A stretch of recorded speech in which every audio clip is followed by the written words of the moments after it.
Today's guest is Paige Trinnaman Kimball, author of Pinocchio Girl, a powerful memoir about her journey as a Mormon mother, leaving her faith and finding her voice and herself on the other side. Raised in a large Mormon family and married young into a prominent LDS lineage, Paige spent years performing the role of the good girl, but eventually the pressure to be perfect gave way to deeper desire to be real. So whether you've questioned your own beliefs or simply want to hear from someone who has walked a path of radical self-honesty, this conversation is for you. We're talking to you.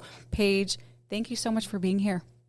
Thank you for having me. It's my pleasure to bring these things to the forefront, especially being here in Utah, having reclaimed my life, and I'm just excited to share and to have conversations. Oh, I'm so happy to chat with you, and I know this will be so beneficial for our viewers. Okay, so for listeners who are new to Pinocchio Girl, can you share what the book is about and why now felt like that right time to tell your story?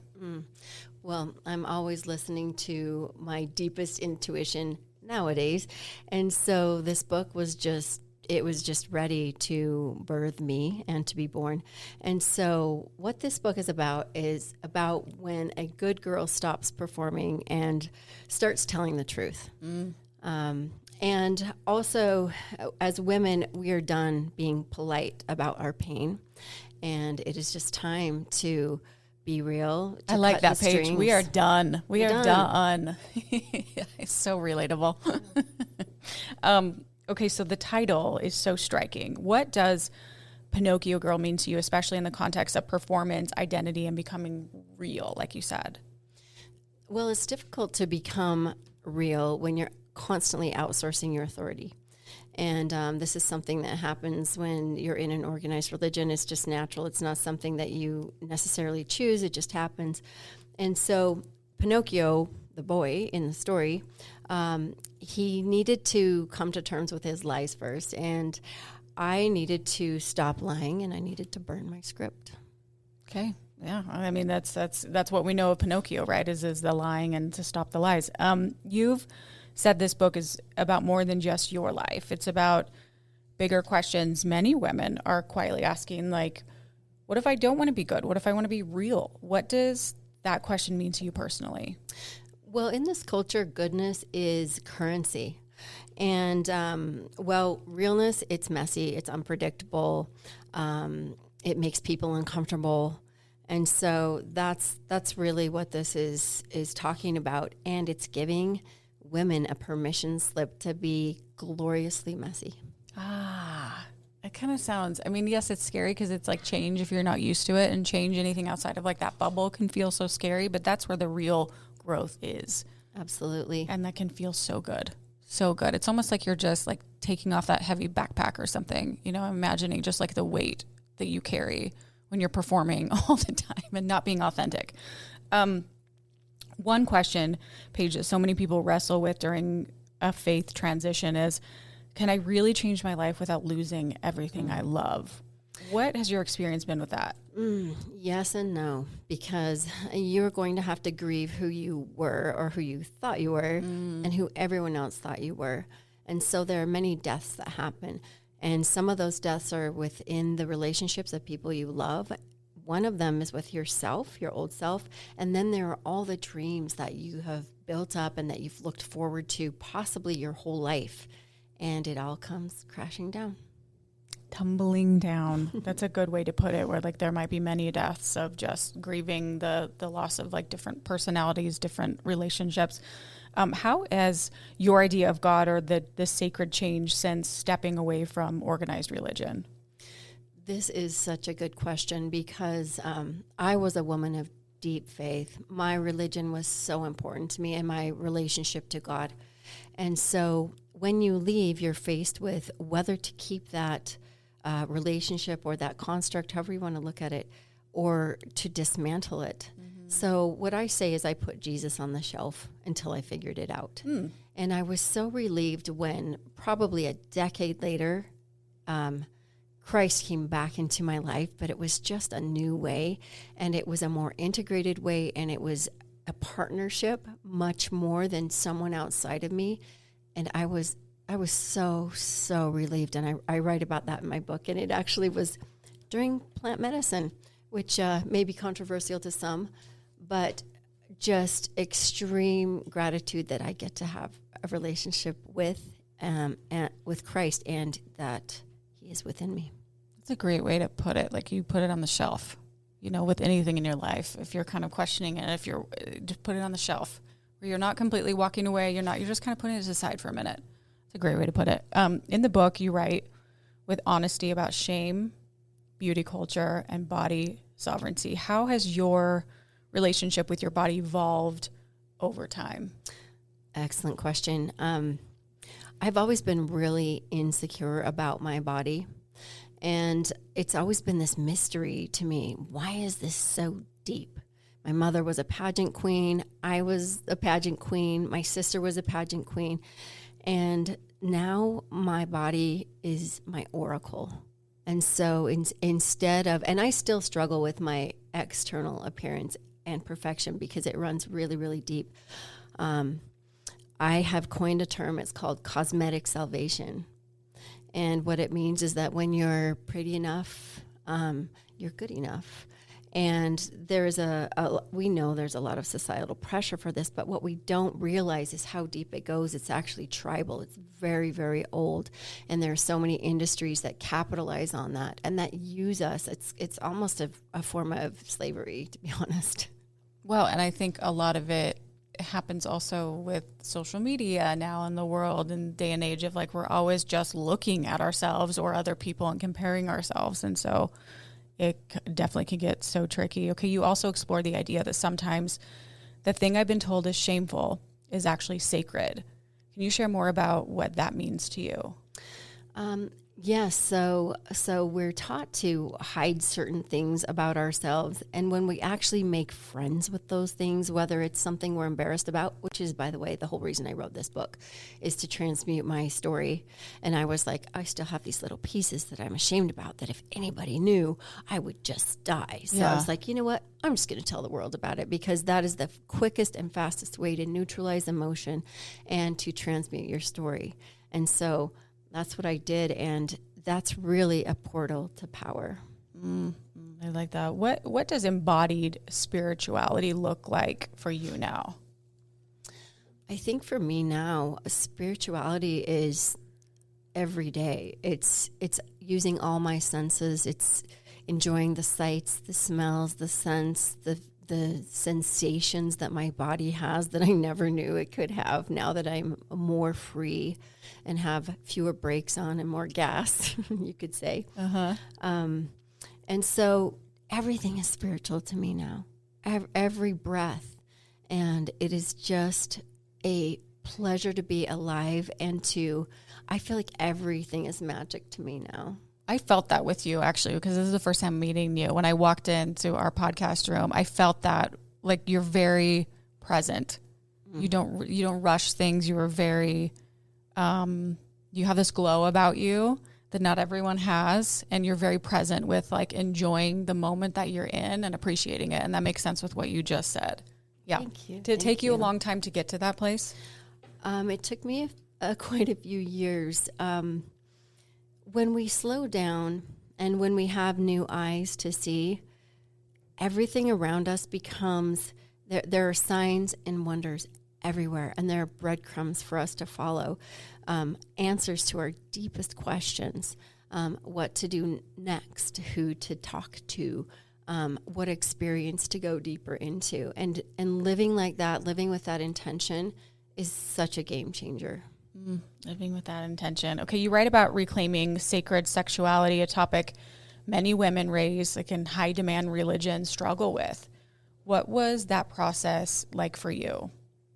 It was awkward, really awkward. I got my first STI at age 50. So, navigating that, which then triggered shame, of course, in my body, which made it worse. And I realized that they were connected. So there was that. But really, people think when you leave that you have this freedom and automatically you get to enjoy your life. You You don't, because you have been programmed for many, many years, and you have bought into that program, and you have found deep comfort in that program.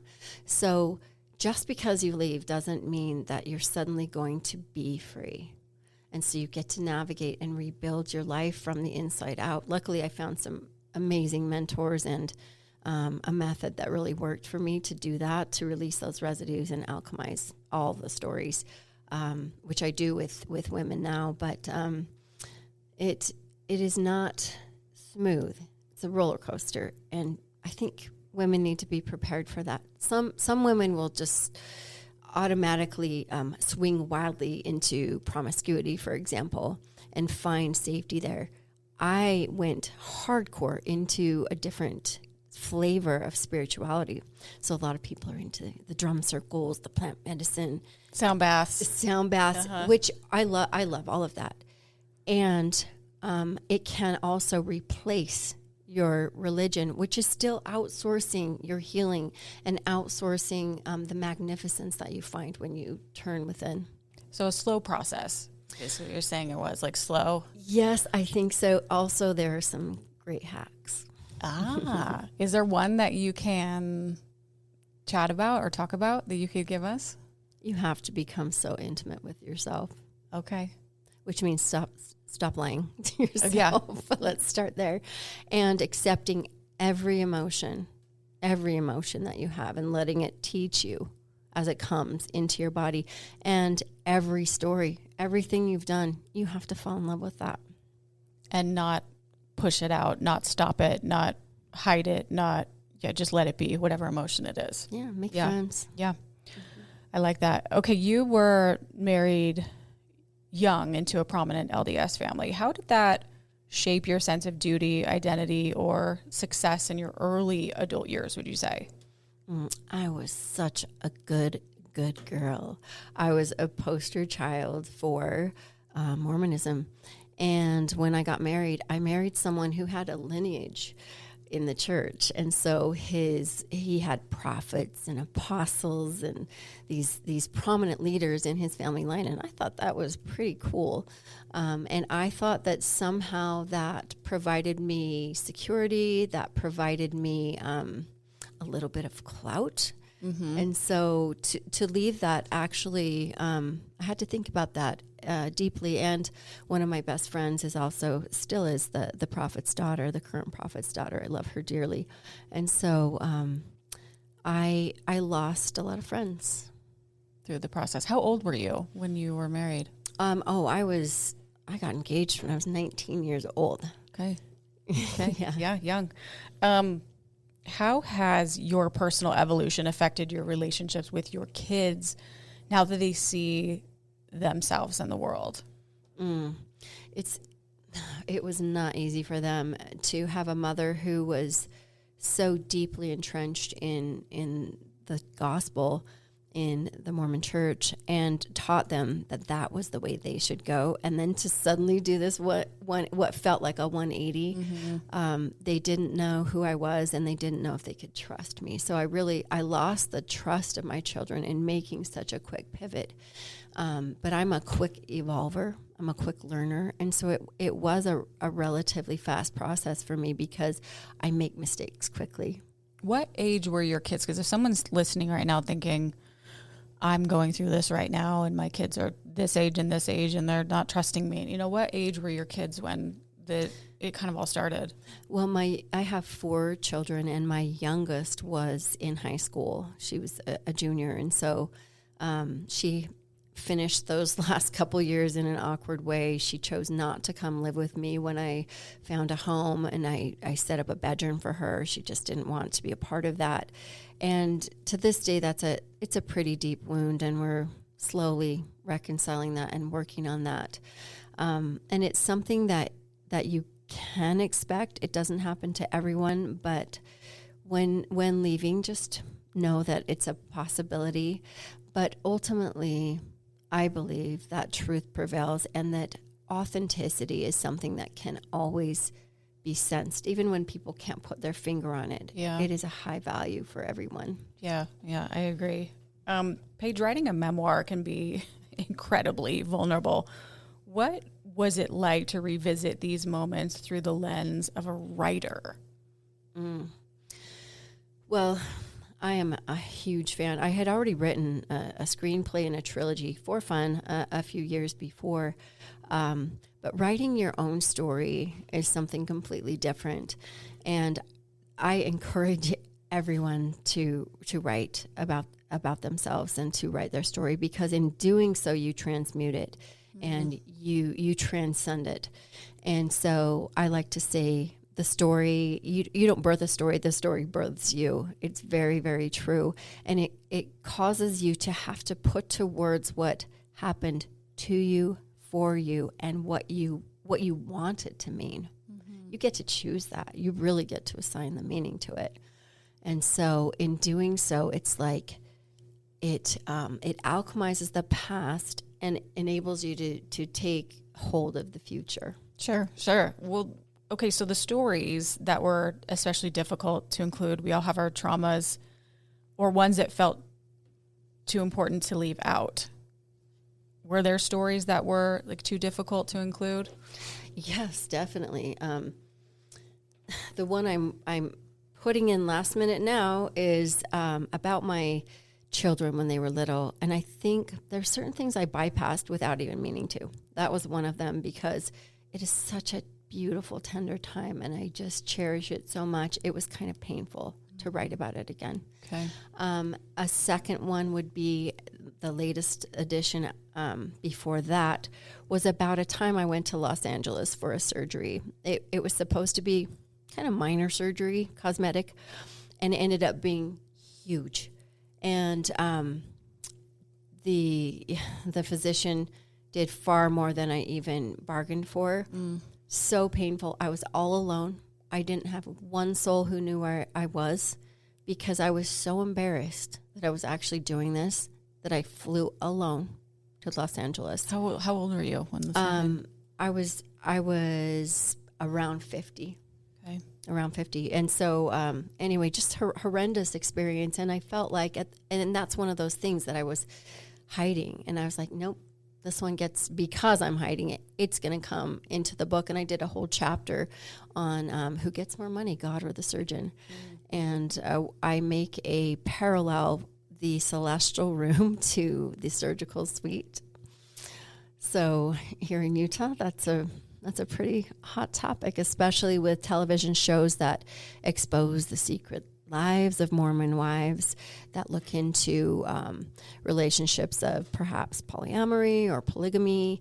No one's really talking about, this is the first book that really looks at coming out of Mormonism, taking your freedom, taking a new take on spirituality, and coming out someone that you're really proud of, who still is very connected to God, has redefined God in a rich way, and does not hold bitterness for the experiences of Mormonhood in the past.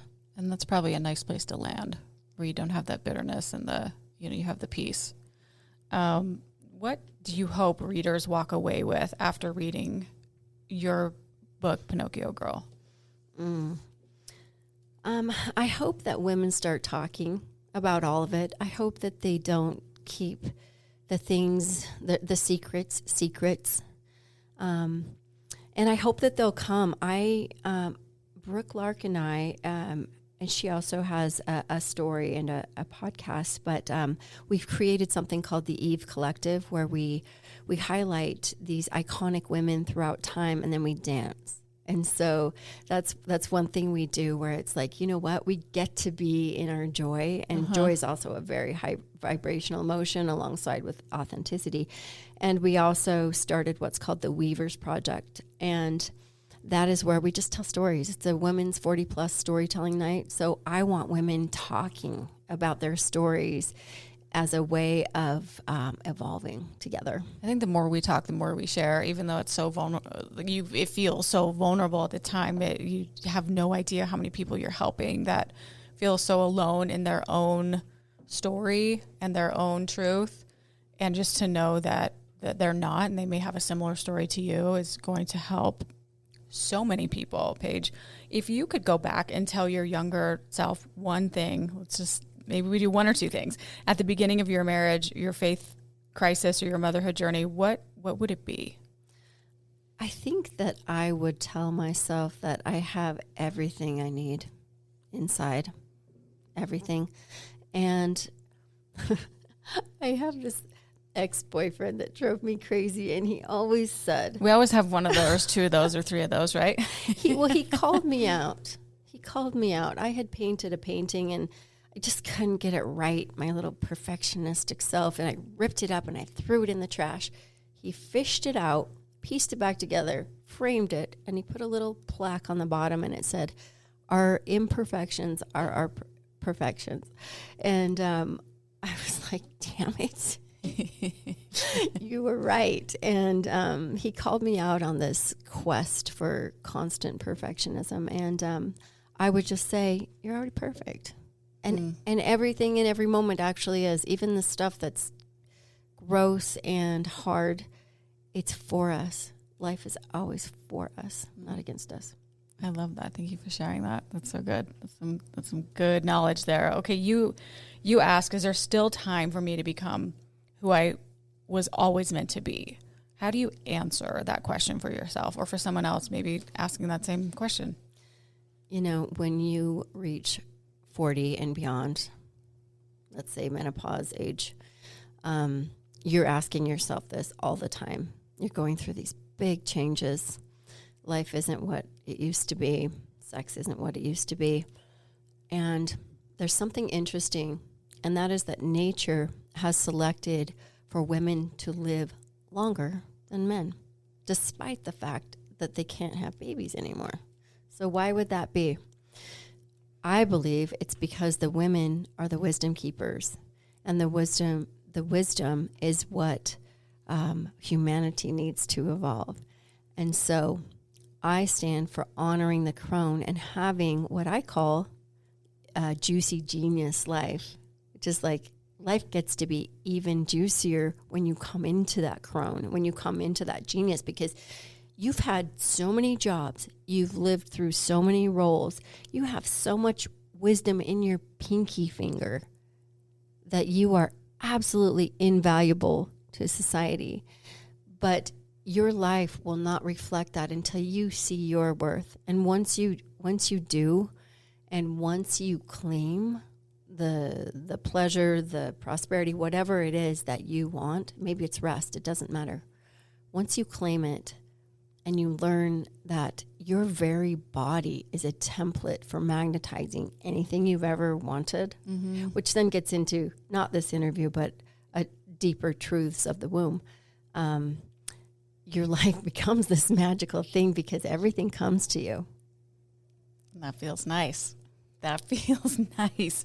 Okay, quick question though. So say someone is not living in their truth, and maybe it's not religion, maybe it's just something else. How do you get to the point where you find what is your truth? Like, are you just going to feel uncomfortable? And how would you know if you're just not quite, is it like intuition? That's a great question. You know you're living in your truth because you have joy. Because I'm an emotional resonance practitioner, and okay, wait, what is that?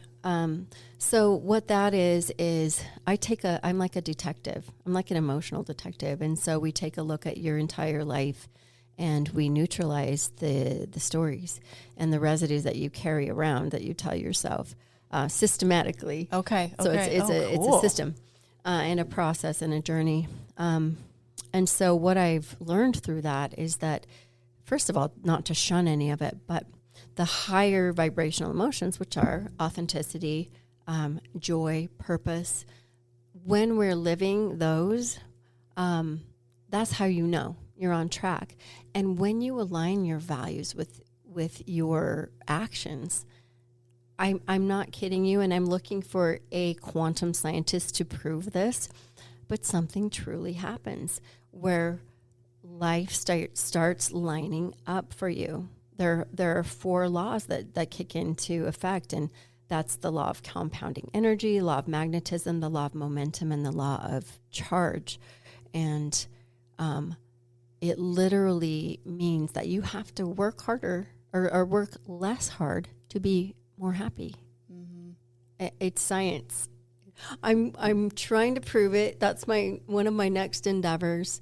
But yeah, does that answer your question? Yeah. And I think if people are listening, wondering if, wondering even if it's not religion, if it's somewhere else in their life that they are just not feeling authentic and feeling that joy and magnetism, like you said, how would you know? And I think you explained it perfectly. Paige, what's next for you? Do you see more writing, speaking, or creative work in your future? Absolutely. I love writing. I'm such a creatrix at heart. From the time I was young, I've been writing and painting, producing art, which, part of that, now this is interesting, part of it was being chosen. I've always wanted to be chosen, which is part of that deep programming. But in doing so, it helped to hone these talents, these creative talents, which now bring me so much joy. So that's why I say don't judge any of it. Don't judge yourself. Be easy on yourself, because sometimes even the quirks about us that we can't stand, they bring us something. There's always a gift in it. So yes, I'll be writing more. I'm an artist. I'm a portrait artist also by hobby. And I love having the conversations. And the newest thing that I'm so excited about, I steward land. I steward a mountain. And I'm looking for land right now where I can create spaces that are just dedicated to this type of work. And I'm looking for support and partnerships and legacy. And I'm just excited for that. And I know, because I have lined my actions and I have imagined what is possible. It's already lining up for me in ways that are so big. I feel almost ill prepared for it, but I'm just managing my emotions and believing that legacy is here now. I can't wait to see what this looks like for you. I'm so excited. I'm so excited for you. Okay, as we wrap up, Paige, maybe a couple takeaways if someone reads your book, what they will draw from it and how it can help them. I would say, first of all, get the book, read the book. Pinocchio Girl, A Mormon Mother's Journey to Reclaim Sex, Love, and God. That's the title of this book. You'll know it's the book because you'll see a puppet on the front. I flew in a body painter, a famous body painter from Denver, to paint me like a puppet. In some very special apparel in paint. And look for the book. I'm also looking for a launch team and people who want to pre-read the book and get some yummy special gifts. I will have those links in all of my social medias, and that's a fun way to get talking and to get to read the book early. How would you say people are going to walk away after reading your book? What will they feel? What do you want them? What is your hope, your ultimate hope that they feel after reading Pinocchio Girl? I just hope that they'll get real. Just get real with themselves, get real with others, get real with what is, because there's no shame in it. You heard it right from Paige. There's no shame, ladies. No shame. Okay, where can we get the book and where can we follow along with your adventures and to see what's next for you? What's the best place to go? Best place to go right now is my social media. So I am Paige Trinnaman Kimball on social media. I also have started an Instagram just for Pinocchio Girl itself. Yay. Also Facebook, same names. And that's it. And what I'm looking for right now is to hop on that waiting list so I can add this little section about my kids in my book, and hop on the launch team if that's exciting to you. I'm sure it will be. I'm sure people will be doing that. Paige, you're incredible. You're phenomenal.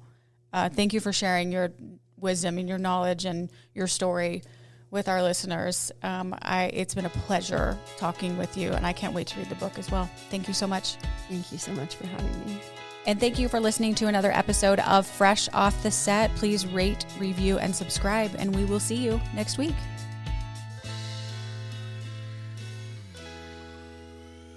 Congrats, you made it to the end. If you want to continue to freshen up your day, you can watch us on Fresh Living every weekday on CBS Channel 2 in Utah at 1 o'clock.